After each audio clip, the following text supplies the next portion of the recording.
বাঁকুড়া শহর তথা শহর লাগোয়া বহু গ্রামবাসীর দীর্ঘদিনের প্রতীক্ষার অবসান হতে চলেছে।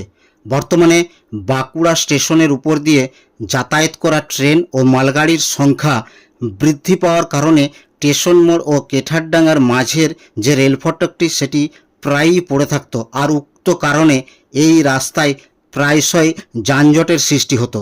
বেশিরভাগ সময় এই রাস্তায় রেল ফটক পড়ে থাকার কারণে তৈরি হওয়া যানজটে শুধুমাত্র সাধারণ পথ চলতি মানুষ নয়, বাঁকুড়া শহর থেকে বাইরে যাওয়া বা কেঠারডাঙ্গার দিক থেকে আসা গ্রামবাসীরা সমস্যায় পড়তেন।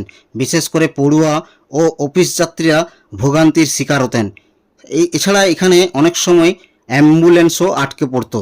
অবশেষে এই ভোগান্তির অন্ত হতে চলেছে। 2023 সালে এই আন্ডারপাস তৈরির টেন্ডার প্রক্রিয়া শুরু হয়। বর্তমানে এই আন্ডারপাসের কাজ সম্পূর্ণ হওয়ার মুখে।